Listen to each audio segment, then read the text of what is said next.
The snow was falling harder now, covering the bus stop bench where Amelia sat with her single suitcase and a leather bag that held everything she had left in the world. At 28, she thought her life was settled. A nice house in the suburbs, a husband she loved, a future they'd planned together. That had all ended 3 hours ago when Marcus had thrown her belongings into the driveway and told her never to come back. "You're defective," he'd said, his face twisted with contempt. 5 years of trying, and you can't give me children. I'm done wasting my time on you. My lawyer will send the divorce papers. Kalia hugged herself against the cold, still wearing the thin dress she'd had on when he'd thrown her out. She had nowhere to go. Her parents had passed away years ago. She had no siblings. And the friends she'd made during her marriage had all been Marcus's friends first. She'd left her job when they'd married at his insistence, and her savings account had been joined, emptied by Marcus before he'd locked her out. She should cry, she thought. She should feel something. But all she felt was numb, hollow, as empty as Marcus had accused her of being. The bus shelter offered little protection from the wind. Amelia checked her phone, 7% battery, and she had no charger, no money for a hotel, no plan beyond sitting here until she figured out what to do next. She didn't notice the man and 3 children who'd stopped in front of her until a small voice said, "Daddy, that lady is crying." Amelia looked up, surprised. She hadn't realized tears were falling down her frozen cheeks. Standing before her was a man in his mid-30s, wearing a dark pea coat, his hair dusted with snow. He had kind eyes that looked concerned. Beside him were 3 children bundled in winter coats, a boy of about 8 in green, a girl around 6 in red, and another boy maybe 4 in yellow. "Are you all right, miss?" the man asked gently. "I'm fine," Amelia said automatically, though her voice shook and the lie was obvious. The little girl in the red coat stepped closer, studying Amelia with the unfiltered curiosity of childhood. "You don't look fine. You look really sad and cold. Don't you have a coat?" "Emma," the man said softly, but his eyes remained on Amelia, taking in her situation, the thin dress, the single suitcase, the defeated posture of someone who had nowhere to go. "Have you been out here long?" he asked. "Not too long," Amelia said, though she'd lost track of time. "An hour, 2. The man crouched down to her level, bringing himself to eye height. "My name is Julian Hartwell. These are my children. That's Oliver, Emma, and Leo. We live about 10 minutes from here. I don't know your situation, and you don't owe me an explanation, but I can see you're in trouble. Whatever happened, you shouldn't be out in this weather without proper clothes." "I'm waiting for the bus," Amelia said weakly. "The last bus on this route ran an hour ago," Julian said gently. "They stop running early when the weather gets like this." Amelia felt panic rising. She hadn't known that. Where would she go? What would she do?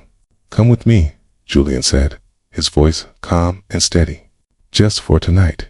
Get warm, get your bearings, figure out your next step. I'm not asking for anything except to make sure you don't freeze to death on this bench." Every warning Amelia had ever heard about trusting strangers flashed through her mind. But looking at this man with his 3 children, seeing genuine concern rather than ulterior motives in his eyes, and knowing she truly had no other options, she found herself nodding. "Okay," she whispered. "Thank you." Julian helped her up, taking her suitcase while Oliver grabbed the leather bag. They walked to a car parked nearby, a family SUV that had car seats in the back and children's drawings stuck to the windows with tape. It was such a normal, domestic scene that it made Amelia's heart ache. The drive to Julian's house was quiet, except for the children's chatter. Emma kept turning around in her seat to look at Amelia with open curiosity. "What's your name?" the little girl asked. "Amelia," she managed to say. "That's a pretty name," Emma declared. "Are you going to stay with us?" "Emma, don't interrogate our guest," Julian said mildly, but his eyes met Amelia's in the rear view mirror with understanding. The house was a large two-story in a nice neighborhood, warm and inviting with lights glowing in the windows. Julian ushered everyone inside, where the warmth immediately made Amelia realize just how dangerously cold she had gotten. "Kids, go get ready for bed," Julian instructed. "I'll be up to read stories in a bit." Once the children had thundered upstairs, Julian turned to Amelia. "The guest room is this way. There's an attached bathroom with everything you should need. Why don't you take a hot shower and warm up? I'll leave some clothes outside the door. My sister stays here sometimes, and she's about your size. Take your time." Amelia followed him to a comfortable guest room, decorated in soft blues and grays. The bed looked impossibly inviting after the cold bench she'd been sitting on. "Thank you," she said, her voice cracking. "I don't know why you're being so kind to me." Julian smiled sadly. "Because someone once showed me kindness when I desperately needed it. And I learned that paying it forward is the only way to make sense of the good fortune we receive. No questions tonight, Amelia. Just rest." The hot shower brought feeling back to her frozen limbs and finally released the tears she'd been holding back. She cried for her failed marriage, her broken dreams of motherhood, the cruelty of the man she'd loved, and the uncertain future that stretched before her like a dark void when she emerged. She found soft pajamas and a robe outside the door, as promised. Dressed and warmer, she ventured downstairs and found Julian in the kitchen, making tea. "The kids are asleep," he said, pouring her a cup. "Well, pretending to sleep while they whisper about the mysterious lady who came home with us. They'll probably interrogate you tomorrow," accepted the tea gratefully. "I should explain." "You don't have to," Julian said. "I want to," Amelia replied.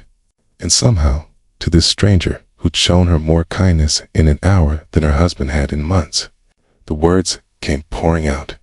She told him about the years of trying to conceive, the fertility treatments that failed, the diagnosis that she would likely never be able to carry a child. She told him about Marcus's growing resentment, how he'd slowly turned cruel, how he'd blamed her for ruining his dreams of fatherhood.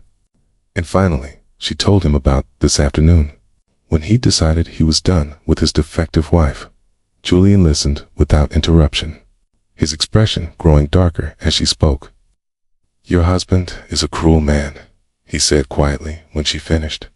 "And I'm sorry you went through that. But Amelia, you need to know that you're not defective. Your worth isn't determined by your ability to bear children."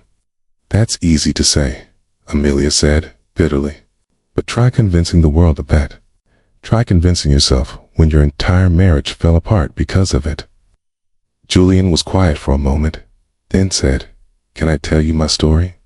Amelia nodded. "My wife Rebecca died 3 years ago," Julian began. "Ovarian cancer, very aggressive. We just had Leo, and the pregnancy is what made the doctors discover it. But by then, it was too late. She lived long enough to hold our son a few times, to say goodbye to Oliver and Emma, and then she was gone." He stared into his tea, lost in memory. "I was a wreck. I'm the CEO of Heartfelt Technologies, a company my father built, and I've grown. I had meetings, employees, responsibilities. But all I could think about was that my children had lost their mother, and I was alone, trying to raise them. People told me to hire a nanny, focus on work, let someone else handle the domestic stuff. But you didn't," Amelia said, seeing where this was going. "No," Julian confirmed, "because my children needed their father, not a paycheck. I scaled back my hours, learned to braid hair and cook mac and cheese, attended every school event and doctor's appointment. My board of directors thought I was losing focus. Some investors pulled out. People said I was letting emotion compromise my business judgment." He looked at Amelia directly. "But here's what I learned. Success means nothing if you lose the people you love in pursuit of it. My children are happy, healthy, and know they're loved. My company is still thriving. And I sleep well at night, knowing I made the right choice, regardless of what others thought." "Why are you telling me this?" Amelia asked. "'Cause I see in you what I felt back then, the belief that you failed at something essential, that you're somehow less because of circumstances beyond your control. But Amelia, your ex-husband's inability to see your value has nothing to do with your actual value. You deserve better than someone who treats you like a means to an end. Amelia felt fresh tears welling up. I don't know what to do now. I have no job, no money, nowhere to live. He took everything. Then we'll figure it out, Julian said, simply. You can stay here while you get back on your feet. The guest room is yours as long as you need it. I have connections that might help you find work. And legally, your husband can't just throw you out with nothing. Divorce doesn't work that way. We'll get you a lawyer. You don't even know me, Amelia protested. Why would you do all this? Because it's the right thing to do, Julian said. And because my children are watching how I treat people in need.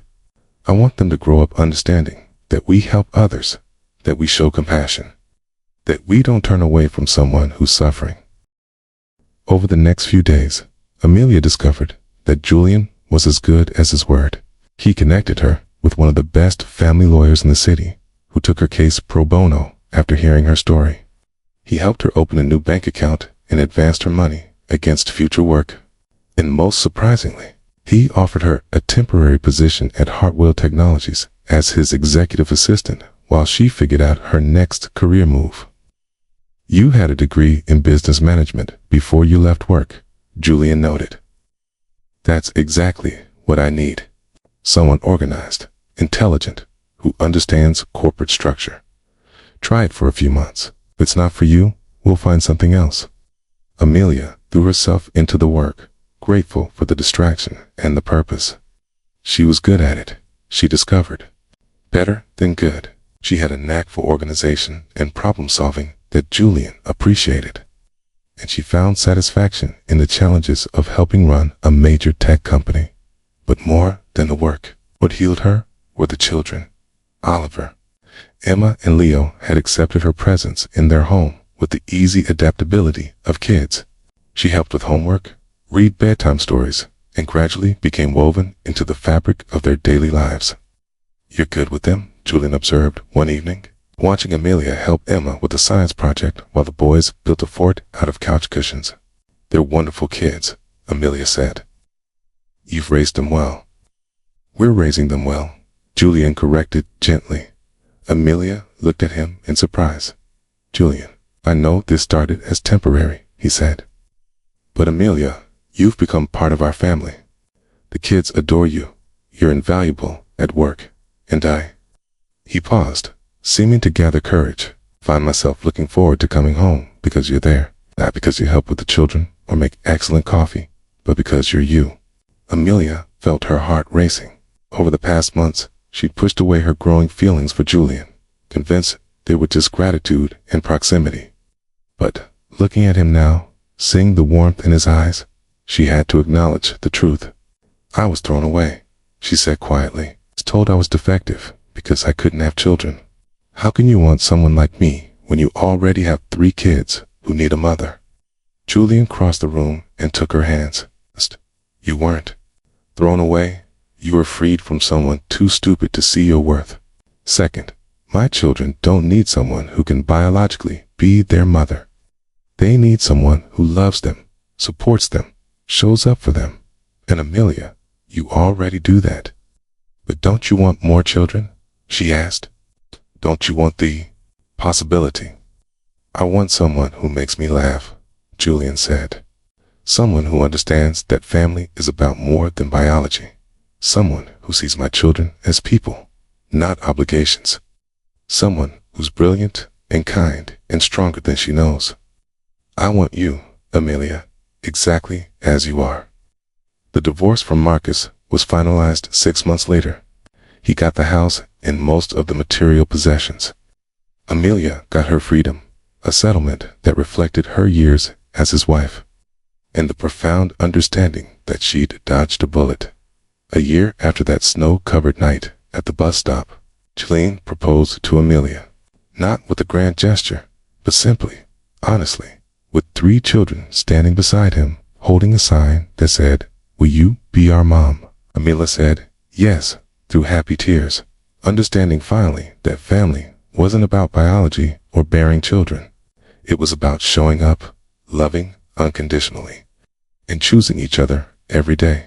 On their wedding day, with Oliver, Emma, and Leo standing as their wedding party, Julian whispered to her, "Thank you for sitting on that bench. Thank you for saying yes when I asked you to come with me. Thank you for seeing me when I thought I was invisible." Amelia whispered back, "Thank you for showing me that being unable to have children didn't make me less worthy of love."